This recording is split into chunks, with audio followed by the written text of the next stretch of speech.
Hello and welcome to Books of Blood. My name is John, and today, as you can tell, if you watched my last video, which is the How Do You Find Time to Read book tag video, you can tell I'm wearing the same shirt, and that is because I'm filming two videos on the same day. So today, for this video, I've got a double graphic novel review for you. All right, so the two graphic novels that I read and I'm going to review right now are, first of all, Bram Stoker's Dracula, starring Bela Lugosi,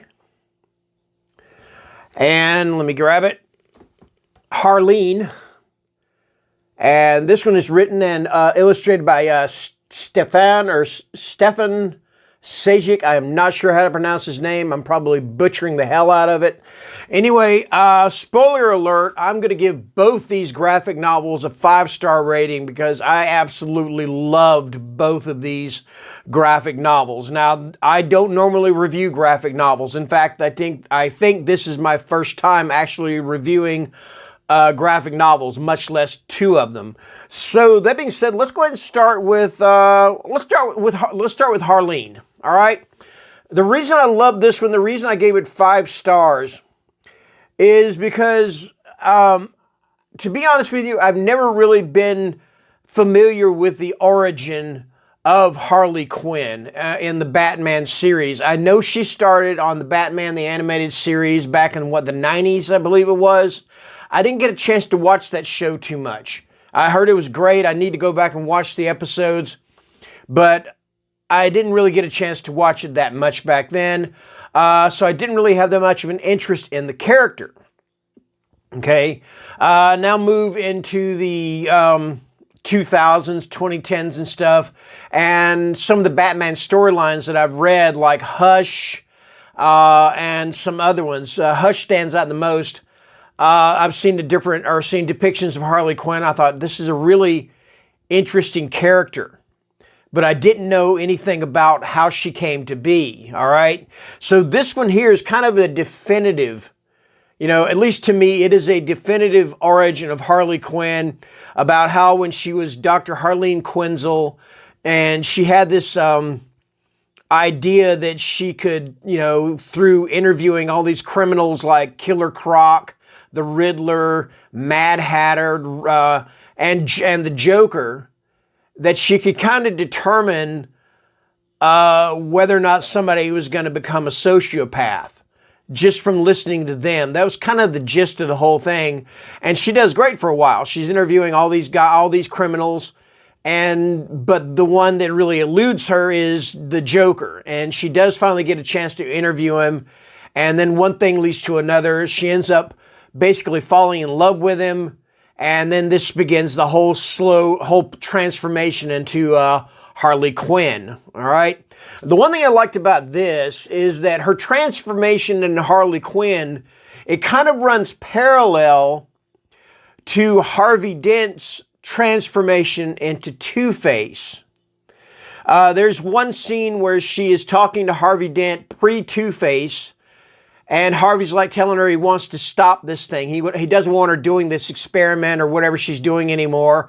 And they kind of have words. And then she kind of says something, or in the thought balloon or whatever, that in the next 5 months, both of them would end up committing murder. So there is that kind of parallel between these two and how they came to be. All right. And that is my dog back there barking, and it's very annoying, but anyway, I can't help that. Hopefully it doesn't come through on the video. But anyway, yeah, so that's the reason why I like this, because it gives a pretty definitive origin of how Harleen Quinzel became Harley Quinn. Another thing, of course, I have to go with the artwork. First of all, this cover is just awesome. All right, that is just so cool. But I think it's called a step back cover. I know step back is when you open it up and it reveals a picture underneath, but I'm going to figure it has to be the same way with this. You lift it off, and that's what you actually get on the front cover. And then let's put it back on here now. I'm going to get stuck. All right. And there you go. All right, so yeah, that is Harleen, and that is by Stefan Sejic. Like I said, I'm probably butchering his name. Oh, let me show you some of the artwork in here. Let me just find some of it. Here's one with when she became Harley, and here's her with the Joker. And to me, the artwork has a kind of a more realistic thing. The Joker looks kind of, I don't know, I'm trying to think about how he looks and stuff. He doesn't have the same maniacal look that he normally has. The insanity with him in this, to me, is more implied more than it is actually shown, if that makes any sense, okay? Let me find another one here. Maybe I can find one of the cover photos. Let me see. Come on now. I'm sorry. I'm taking way too long. Here's one of the cover. Because this was originally a 3-issue series. But then it became one big long book here. This took me about, I don't know. Trying to think about how long this took me to read. Here we go. Here's the last one. Here's from number 3.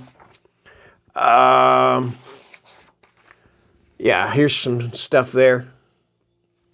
Yeah, but anyway, this to me was just a perfect origin story. Especially for people like me that aren't familiar with the character, and it gives you more insight into her character and how she became Harley Quinn. Anyway, that's it. I'm going to shut up about Harleen, and I'm going to move on to my next review. All right? My next review is for Bram Stoker's Dracula, starring Bela Lugosi. I love this freaking cover. This is just absolutely fantastic. It kind of tells you the whole story in the cover if you look. I mean, you got, where's he at here? Well, I don't see him anywhere. Well, you got Jonathan and Mina, you got Lucy, you got the whole bat thing, the castle, you got Van Helsing, you got the chase on horseback at the end of the book. And this is, again, this is another illustrated, and this is adapted by, let me see, based on the novel by Bram Stoker, of course. Cover is by L. Gehring. That is who does the artwork for this. And this is adapted and edited by Robert Napton. The first thing I'm going to go on about this book is the artwork. I'm going to take the cover off because it keeps flipping around and everything.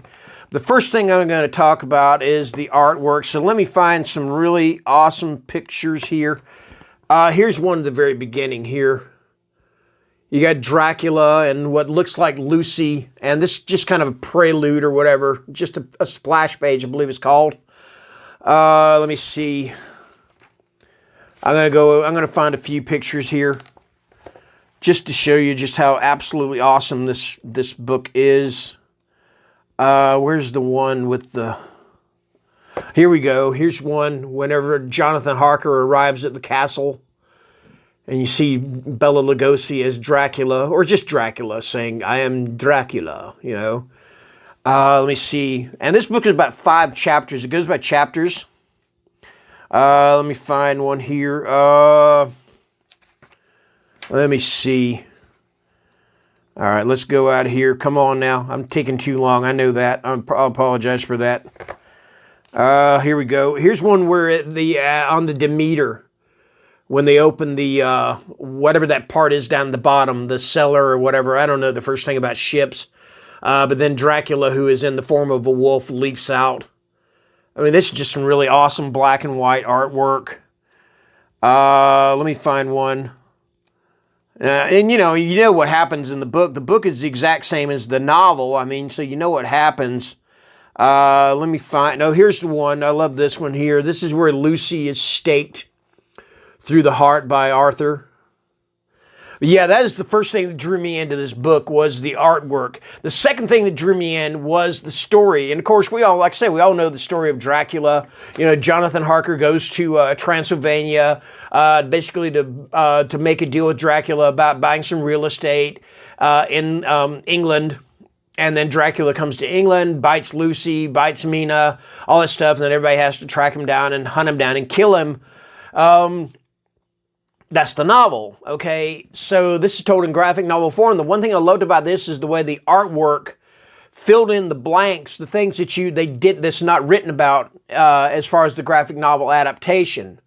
It's, to me, just a perfect marriage between prose, the prose of the book, and the artwork of the book. And that is just one of another thing I just absolutely fell in love with.